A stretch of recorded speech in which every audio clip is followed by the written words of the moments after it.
Perkenalkan, nama saya Viola Janeta dengan NIM 2145015.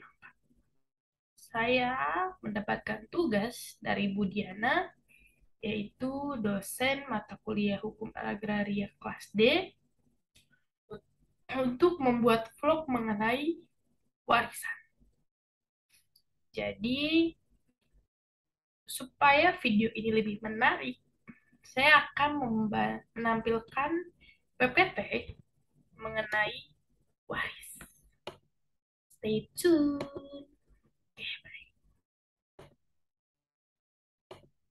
Jadi sekarang saya akan membawakan materi mengenai waris. Dan topik yang akan saya bawa ada dua. Yang pertama adalah dasar hukumnya mengenai waris. Yang kedua ada kedudukan ahli waris. Jadi saling berkaitan ya. Oke, baik. Selanjutnya, nah, pertama-tama saya akan membahas mengenai landasan hukumnya nih. Nah, hukum waris itu diatur di dalam buku 2 bab 12 dengan ada dua alasan. Yang pertama itu alasan dari Volmar, yang kedua itu alasan dari Pitlow. Kita bahas alasan yang pertama dulu ya dari Volmar. Jadi dari Volmar mengatakan mewaris adalah salah satu cara untuk memperoleh hak kebendaan. Sedangkan dari Pitlow, dia mencetuskan mengenai kerancuan dua prinsip yang mempengaruhi, yaitu yang pertama itu ada hukum Romawi, yang kedua itu ada hukum Jermania. Oke, selanjutnya kita akan membedah dulu nih dua prinsip yang Pitlow cetuskan, yaitu hukum Romawi dan hukum Jermania. Oke, pertama kita akan membahas tentang hukum Romawi. Jadi dalam hukum Romawi ini membahas mengenai hak waris termasuk hak kebendaan karena warisan dipandang sebagai suatu benda. Nah, menurut hukum Romawi ini berarti hak waris ini adalah suatu benda ya. Nah, yang berdiri sendiri. Suatu benda khusus tidak bertubuh terhadap mana para ahli waris mempunyai hak kebendaan yang bersifat pemilikan bersama yang bebas. Nah, sedangkan hukum Jermania ini berisi tentang warisan tidak dikenal sebagai benda. Nah, yang berdiri sendiri. Juga tidak dikenal hak kebendaan yang khusus dari para ahli waris, terhadap mana para ahli waris mempunyai hak kebendaan yang bersifat pemilikan bersama yang terikat. Oke, selanjutnya kita akan membahas tentang perolehan hak. Perolehan hak ini ada dua. Yang pertama, alas hak atau title umum warisan. Percampuran harta. Yang kedua ini ada alas hak title khusus jual beli, hibahan, pemisahan, dan pembagian. Ya, selanjutnya kita membahas mengenai pemilikan bersama yang bebas merupakan tujuan dari pihak masing-masing bebas mengalihkan hak tak terbagi dapat diakhiri sewaktu undang-undang dengan persetujuan para pihak. Nah, pemilikan bersama yang terikat merupakan akibat dari suatu peristiwa hukum. Masing-masing pihak tidak bebas mengalihkan hak tak terbagi. Nah, kebersamaan tidak dapat diakhiri hanya dengan persetujuan para pihak, harta kekayaan perkawinan. Hak waris, kebersamaan diakhiri dengan pemisahan dan pembagian warisan. Oke, selanjutnya kita masuk ke dalam pengertian pewaris. Nah, pengertian ini ada dua ya, mewaris. Mewaris itu menggantikan kedudukan orang yang meninggal mengenai hubungan hukum harta kekayaannya. Yang kedua, ada hukum waris. Hukum waris yaitu keseluruhan peraturan yang mengatur akibat hukum dari meninggalnya seseorang terhadap harta kekayaan.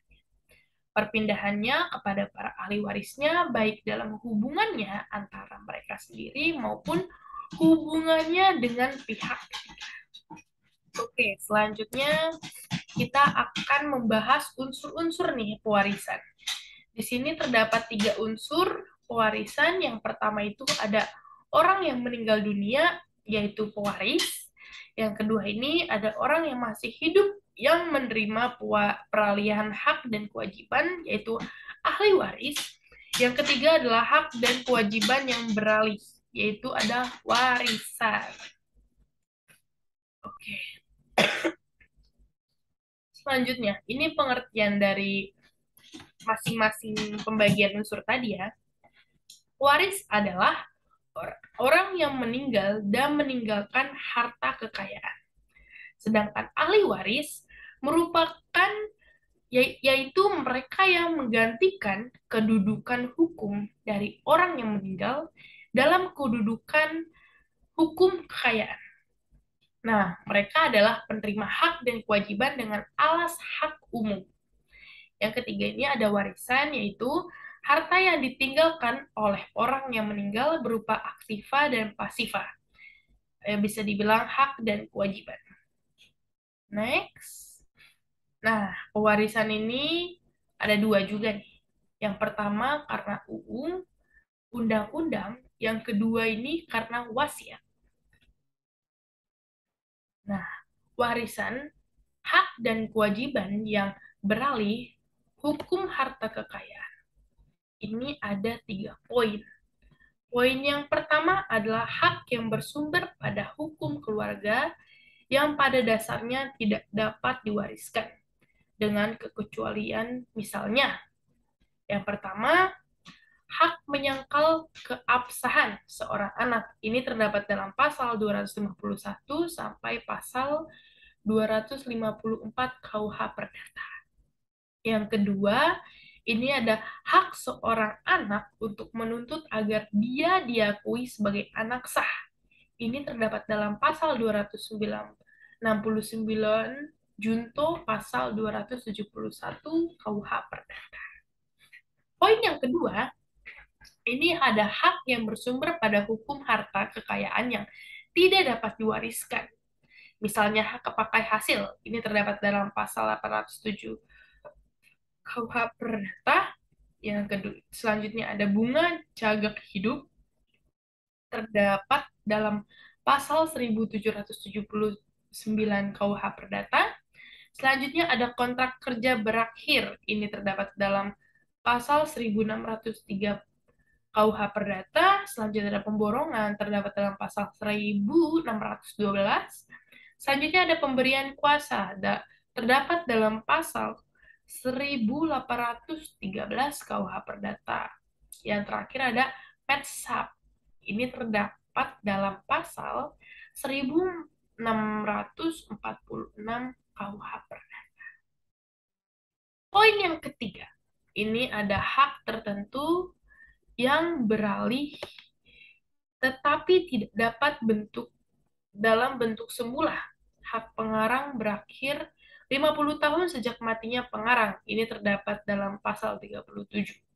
Perjanjian kerja terdapat dalam pasal 1603 dan penitipan barang terdapat dalam pasal 1717 KUH Perdata. Selanjutnya kita membahas ahli waris mempunyai 3 hak pokok nih. Yang pertama itu adalah hak sign-sign. Sign-sign ini yaitu para ahli waris demi hukum memperoleh hak milik waris. Ini terdapat dalam pasal 833 KUH Perdata. Yang kedua ada hak hereditatis petitio. Ini terdapat dalam pasal 834 KUH Perdata. Yang terakhir ini ada hak menuntut pembagian harta warisan, terdapat dalam pasal 1066 KUH Perdata. Persetujuan ahli waris untuk waktu tertentu tidak dibagi selama 5 tahun, dapat diperbarui. Selanjutnya ini ada syarat mewaris, ab intestato. Terdapat dalam pasal 832 KUH Perdata. asas hubungan darah dengan pewaris sah atau luar kawin. Sorry. Sah artinya ditimbulkan sebagai akibat perkawinan sah. Tidak sah artinya ditimbulkan sebagai akibat hubungan laki-laki dengan perempuan di luar perkawinan dan ada pengakuan anak. Ini keturunan luar kawin ya. Keluarga semenda tidak mewaris. Nah, selanjutnya kita beralih ke kedudukan ahli waris. Nah, kedudukan ahli waris ini menurut pendapat penulis pasal 1023 KUH Perdata, para ahli waris diberi hak untuk berpikir lebih dulu untuk dapat menyelidiki keadaan warisan.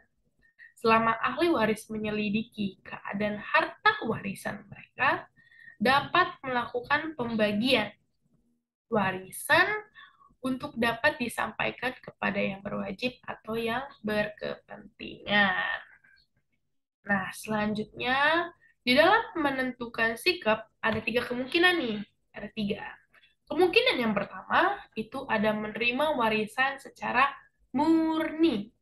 Kemungkinan yang kedua, itu ada menerima secara beneficiar, atau dengan hak istimewa untuk mengadakan pencatatan harta warisan. Kemungkinan yang ketiga, ada menolak warisan.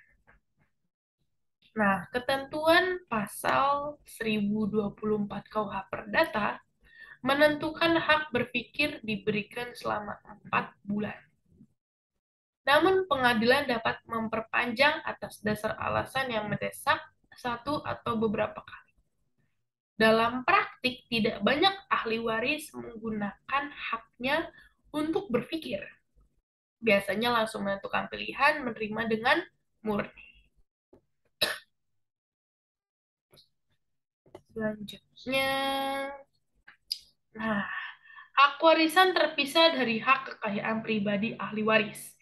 Atau dengan kata lain, tidak terjadi percampuran harta kekayaan atau konfisio antara kekayaan ahli waris dengan harta warisan. Jadi nggak digabung ya. Oke.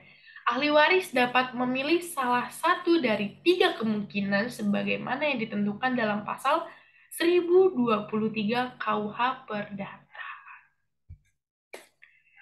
Selanjutnya ini ada penggolongan nih.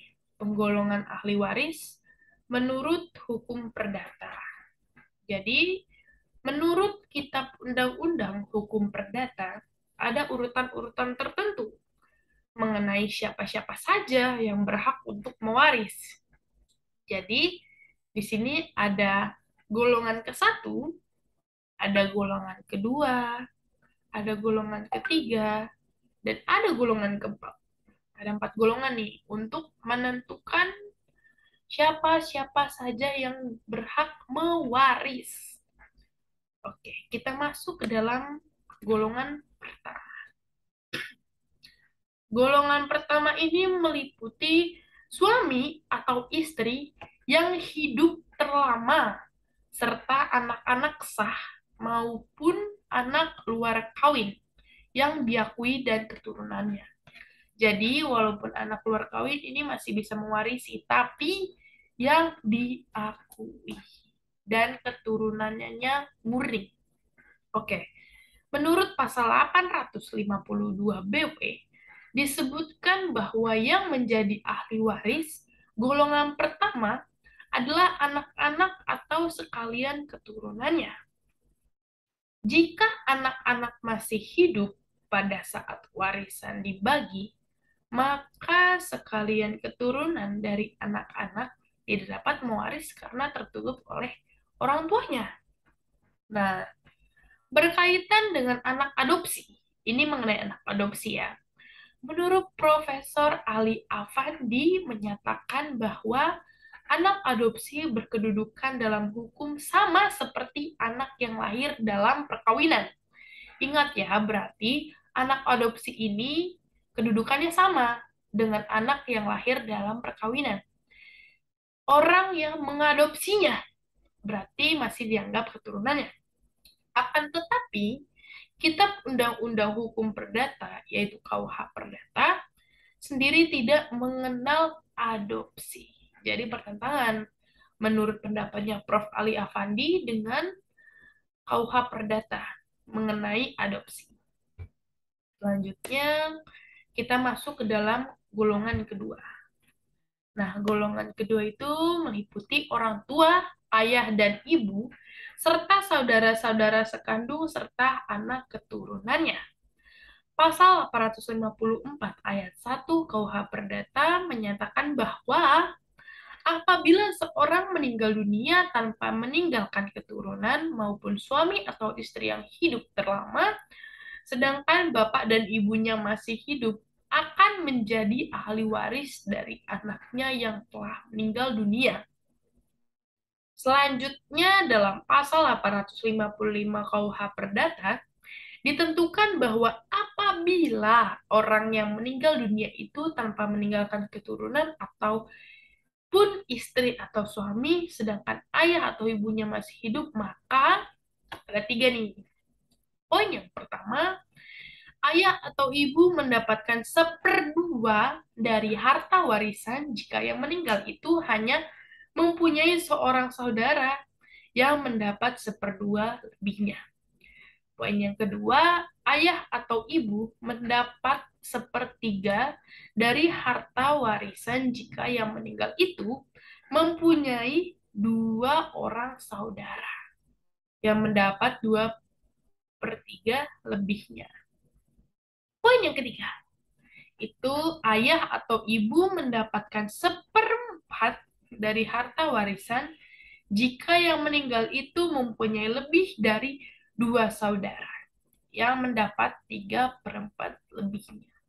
Jadi perbedaannya memiliki seorang saudara, memiliki dua saudara, dan lebih dari dua saudara.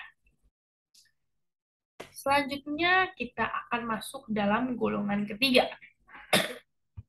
Golongan ketiga ini meliputi kakek dan nenek serta keluarga dalam satu garis ke atas. Jadi golongan ketiga ini satu garis ke atas ya. Jadi daripada si pewaris. Apabila ahli waris golongan 1 dan golongan 2 tidak ada, maka yang berhak mewaris adalah golongan 3 yang terdiri dari sekalian keluarga sedarah dalam garis lurus ke atas, baik garis ibu maupun dari garis ayah. Hal ini ditentukan dalam pasal 853 KUH Perdata, bahwa yang dimaksud dengan keluarga dalam garis ayah dan ibu lurus ke atas adalah kakek dan nenek, baik dari ayah maupun dari ibu, dan seterusnya. Nah, apabila terjadi pewarisan oleh ahli waris golongan ketiga, maka otomatis akan terjadi cloning. Nah, konsekuensi dari cloning ini adalah dalam garis yang satu mungkin ada ahli waris yang lebih jauh derajat hubungan darahnya dengan pewaris dibanding dengan ahli waris dalam garis yang lain. Terakhir, kita akan membahas mengenai golongan keempat.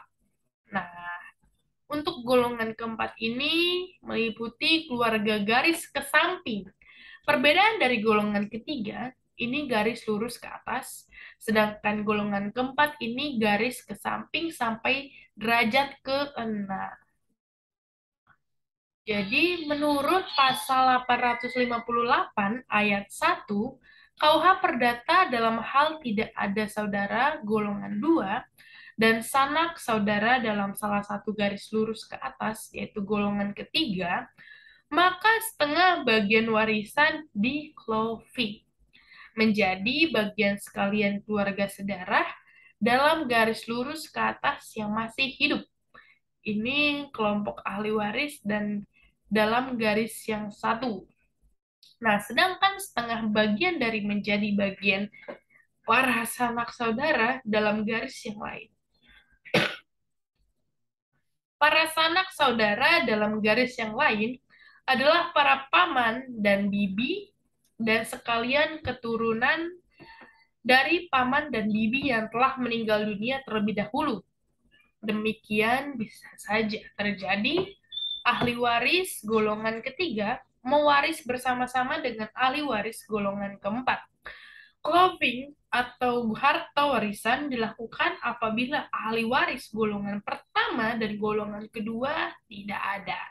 Jadi sebenarnya untuk pembagian waris ini, golongan pertama itu masih lingkup istri dan keturunannya. Untuk golongan kedua ini baru ke ibu dan ayahnya serta sanak saudaranya. Nah, bila kedua golongan pertama dan golongan kedua tidak ada, maka bisa dialihkan ke golongan ketiga, yaitu garis lurus ke atas merupakan nenek dan kakeknya atau sanak saudaranya. Dan bisa juga ke golongan keempat, itu merupakan garis ke samping sampai derajat ke-6. Nah, jadi materi yang saya bawakan mengenai waris sudah selesai. Jadi saya pamit mundur diri. Maaf bila ada kata-kata yang tidak sesuai dan menyakiti hati. Terima kasih.